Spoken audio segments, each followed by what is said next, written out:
সদস্য ডক্টর পরীক্ষা, আজকের অনুষ্ঠানের সভাপতি, আজকের অনুষ্ঠানের প্রবন্ধ উপস্থাপক ডক্টর আব্দুল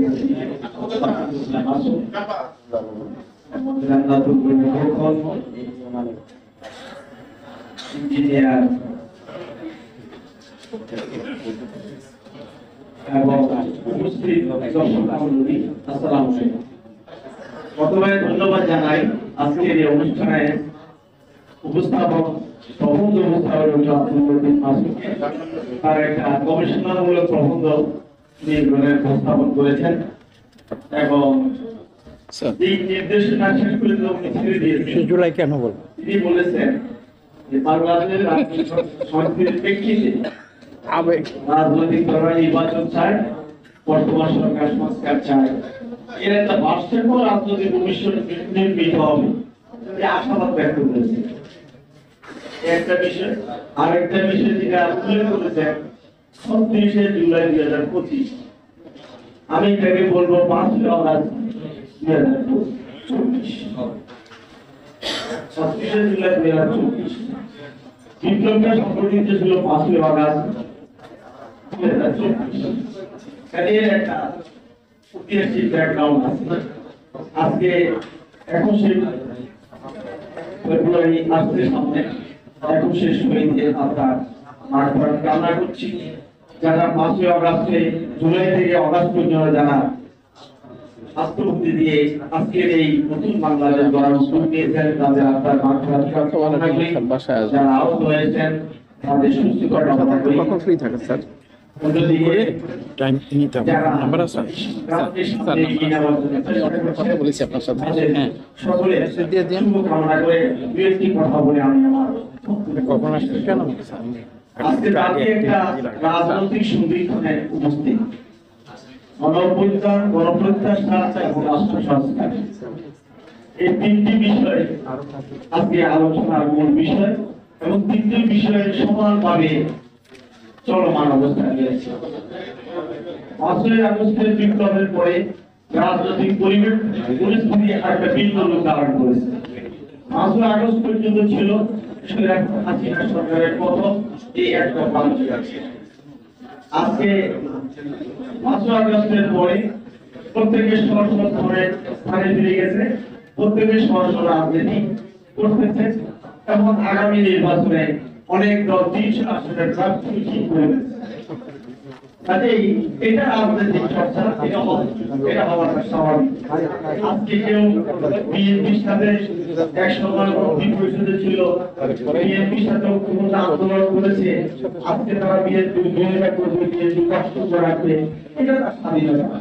এই রাজনৈতিক স্বাধীনতা থাকবে, এটা রাজনৈতিক সৌন্দর্য করে।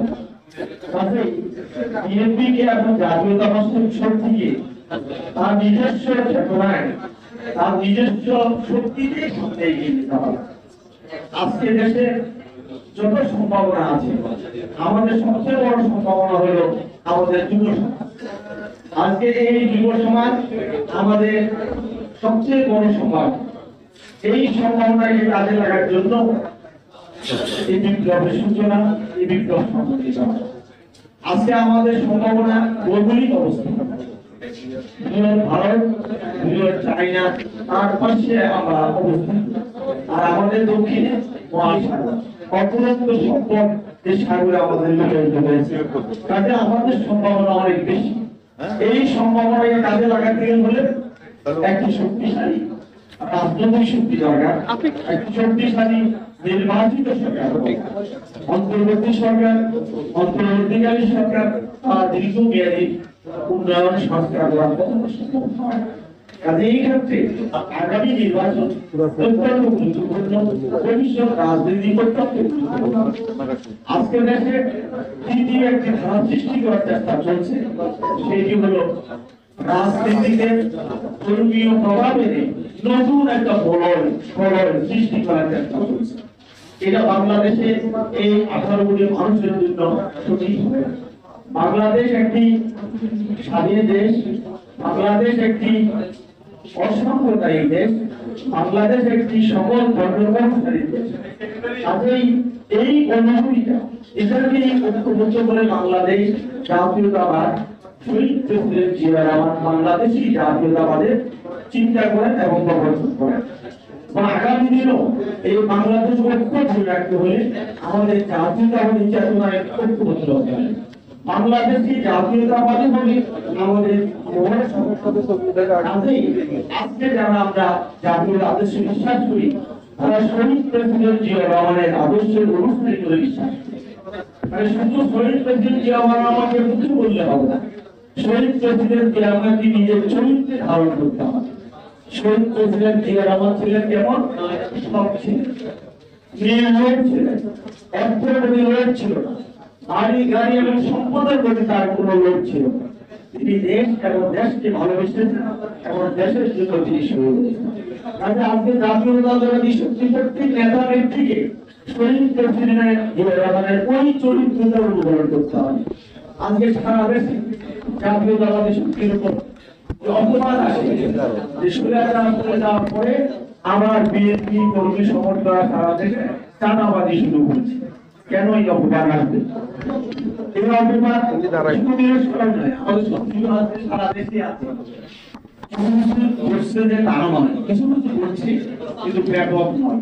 আমি মনে করি শহীদ প্রেসিডেন্ট জিয়া রহমানের আদর্শ যদি আমরা ধারণ করি, তাহলে এই চরিত্রের পরিবর্তন আনতে হবে। আজকে আমাদের বয়স যাদের 50 এবং 60-এর মধ্যে, তাদের এই চারিত্রিক পরিবর্তন আরম্ভ করতে হবে। কিন্তু ছাত্র সমাজ, যুব সমাজ, তারা এখন সমাজের বিভিন্ন সমস্যার সাথে জড়িত নয়, তাই তারা এর থেকে দূরে তারা এই বৈষম্য বিরোধী সংস্কারের কথা তারা মনে ঘনিষ্ঠভাবে বলতে সাহায্য করে। কাজে আজকে রাজনীতিতে একটা পরিবর্তন আনতে হবে, রাজনৈতিক দলগুলোর মধ্যে একটি সংস্কার আনতে হবে। রাজনৈতিক দলগুলোর সংস্কার ব্যতীত এই পরিবর্তন আসা সম্ভব নয়। এই সংস্কারের কথা মতো নিয়েছিলেন শহীদ প্রেসিডেন্ট জিয়া রহমান, জিয়া রহমানের 19 দফা কর্মসূচি। এই 19 দফা কর্মসূচির মধ্যে রাষ্ট্র মেরামত এবং রাষ্ট্র গঠন এবং রাষ্ট্র উন্নয়নের রাখা হয়েছে। তারই আলোকে ধারাবাহিকভাবে সাবেক যে নেতৃত্বে বিএনপি যে পরিচালিত হচ্ছে, সেটি 31 দফা প্রণয়ন করা হয়েছে রাষ্ট্র সংস্কার। কাজে এই রাষ্ট্র সংস্কারের যে সুপারিশ, সেটা এখন যখন কার্যকরী হবে, ক্ষমতায় যাওয়ার পরে কার্যকরী হবে, পরবর্তী সময়ে কার্যকরী হবে। এটা একসাথে সব সংস্কার শেষ করে নির্বাচন পার্টি কিন্তু আমি মনে করি বিএনপি এবং জাতীয়তা শক্তি উজ্জীবনের মূল শহীদ প্রেসিডেন্ট জিয়া রহমান। দুঃখের সাথে আমি বলি, শহীদ প্রেসিডেন্ট জিয়া রহমান সম্পর্কে মন্ত্রিত্ব চাই বাংলা ভাষাভাষী সংগঠন করছে। আজকে আমাদের যে সমস্ত গবেষণা সংস্থাগুলো আছে, তারা এই দীর্ঘ 53 বছরে কোথায় বলতে পারবে না শহীদ প্রেসিডেন্ট জিয়া রহমানের উপর একটা মৌলিক 300 পৃষ্ঠা একটা বই আছে। সেই বইটি পড়ে নতুন প্রজন্ম উদ্বুদ্ধ হবে, জিয়া সম্পর্কে জানবে এবং জাতীয়তাবাদী আদর্শে উজ্জীবিত হবে।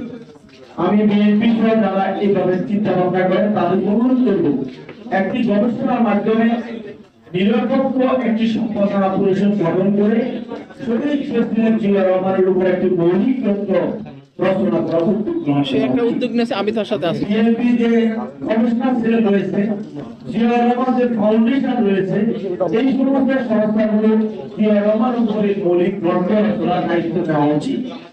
এটা বেশ খুব 5 থেকে 10 জন লেখককে দিয়ে 10টি চ্যাপ্টারে জিয়া রহমানের পুরস্কার নিয়ে আসা যাবে এবং খুব সংক্ষেপে করতে হবে, তা না হলে এত বড় বই কেউ পড়ে না। আমার এই প্রস্তাব মনে হয় বাংলা একাডেমি আমি একটা প্রকল্প নিয়েছি, আমি শুনে খুশি হলাম। পরবর্তী জানলাম বাংলা একাডেমি জিয়া রহমানের প্রকল্প নিয়েছে 3 খণ্ডে জিয়া রহমানের বই। পরবর্তী একটা খণ্ড বের করবে সম্পাদনা 100 লেখক